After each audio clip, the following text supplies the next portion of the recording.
Welcome back to my channel মিনতির kitchen ক্রিয়েশনে নতুন রেসিপিতে সবাইকে স্বাগত জানাই। তার জন্য আমি এখানে কিছু সবজি কেটে নিয়েছি। এই যে ঝিঙে, মটরশুঁটি, টমেটো, কুমড়ো আর আলু একটু বেশি করে নিয়েছি। আর নিয়েছি কলা, কাঁচকলা। এই দিয়েই বানাবো আজকে একটি সম্পূর্ণ নতুন রেসিপি। তার জন্য আমি কড়াই বসিয়ে দিয়েছি। দিয়ে দেবো তেল। এই তেলটা গরম হয়ে গেছে। এবার দিয়ে দেবো আলু। এবার দিয়ে দেবো কলা, কাঁচকলা। কলা দিয়ে দিলাম। এই কলা আর আলুটাকে ভালো করে নাড়াচাড়া করে নেব। এবার দিয়ে দেবো কুমড়ো, দিয়ে দেবো ঝিঙে, আর দিয়ে দেবো মটরশুঁটি।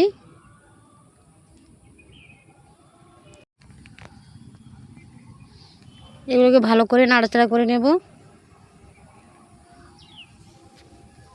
দিয়ে সবগুলো একটু ভাজা ভাজা করে নেব, হালকা ভাজা ভাজা করে নেব আর কি। ভালো করে নাড়াচাড়া করা হয়ে গেছে। এবার দিয়ে দেব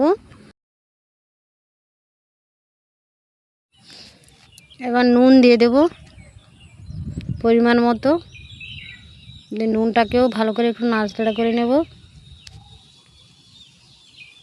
তার আগে টমেটো দিয়ে দিলাম।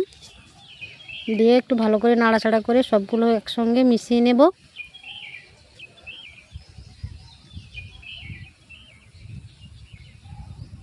এই দেখুন আমার সবগুলো একসঙ্গে ভালো করে মেশানো হয়ে গেছে, হালকা ভাজা ভাজাও হয়ে গেছে। এবার দিয়ে দেব ডাল, মুগ ডাল দিয়ে দিলাম।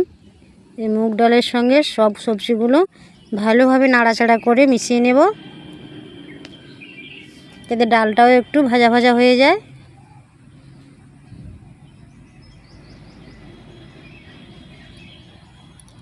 এই দেখুন আমার ভাজা ভাজা হয়ে গেছে।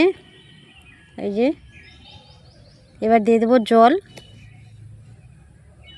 সেদ্ধকের মতো জল দিয়ে দেব।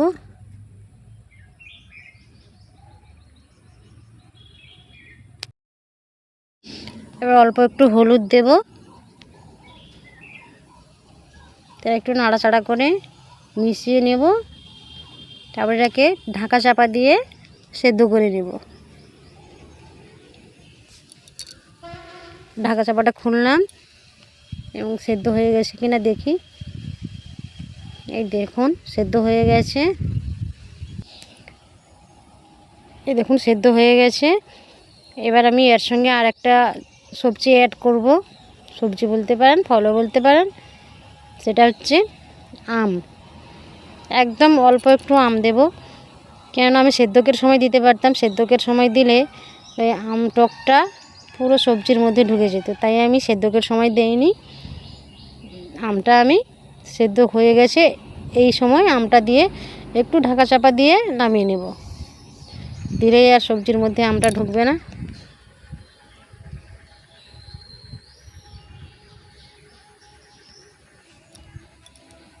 এই যে এইটুকুনি আম দিলাম, দিয়ে আমি নাড়াচাড়া করে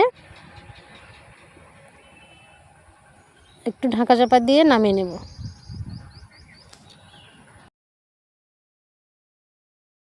এই দেখুন আমটা দিয়ে আমি ঢাকা চাপা দিয়ে আমটাকেও সেদ্ধ করে নিয়েছি। এটা আর দেখালাম না, ভিডিওটা অনেক বড় হয়ে যাবে তাই। এই দেখুন সবগুলোই আমার সেদ্ধ হয়ে গেছে। এবার এটাকে নামিয়ে নেব।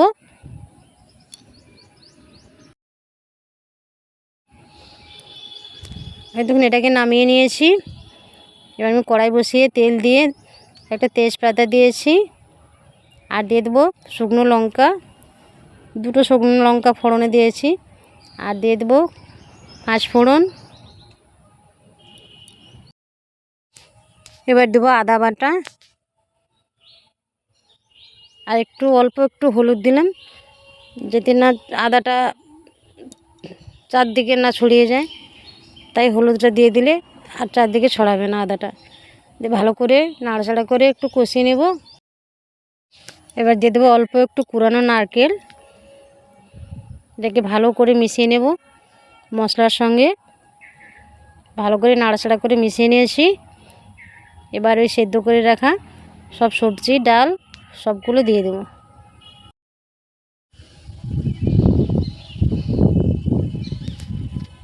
এবার এটাকে ভালো করে একটু নাড়াচাড়া করে ফুটতে দেব,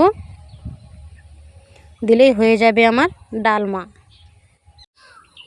এবার দিয়ে দেবো অল্প একটু চিনি। আপনারা যে যেমন মিষ্টি খাবেন সেরকম দেখে দিবেন, আমি অল্প একটু দিলাম। দিয়ে এটা আমার হয়ে গেছে, একটু ফুটবে, দিলে নামিয়ে নেব। এই রান্নাটা আমি খেয়েছিলাম উড়িষ্যা ভুবনেশ্বর এমসে গিয়েছিলাম, সেখানে একটা হোটেলে খেয়েছিলাম। এত টেস্টি হয়েছিল যে আমি সেখান থেকে এসেই বাড়িতে রান্না করেছি। যেটা কেমন করে রান্না করে, হয়তো ওদের মতো রান্না করতে পারিনি, কিন্তু আমি যে রান্না করেছি সেই একই রকম করেছি। পদ্ধতিটা হয়তো আলাদা হবে, কিন্তু খুব টেস্টি, এত টেস্টি সে না খেলে বুঝতে পারবেন না। তাই বলছি অবশ্যই এই রান্নাটা আপনারা একবার হলেও বাড়িতে ট্রাই করবেন। সত্যিই বলছি যে এটা এত টেস্টি, না খেলে বুঝতে পারবেন না। আর এই রেসিপিটা আপনাদের কেমন লাগলো জানাবেন, লাইক শেয়ার কমেন্ট, ও নতুন বন্ধুরা যারা দেখবেন অবশ্যই সাবস্ক্রাইব করে আমার চ্যানেলটির পাশে থাকবেন। এবার এই ডালমাটা আমার হয়ে গেছে, এটা নামিয়ে নেব। এই দেখুন আমার ডালমাটা হয়ে গেছে, নামিয়ে নিয়েছি। এর সঙ্গে আপনারা আরও লাউ দিতে পারেন, আর পেঁপেও দিতে পারেন, এসব দিয়েও এটা বানাতে পারেন। আপনারা যে যেখান থেকেই দেখছেন আশা করি ভালো আছেন, সুস্থ আছেন, আর আমার চ্যানেলের সঙ্গে থাকবেন। দেখা হবে, কথা হবে অন্য কোনো ভিডিওতে।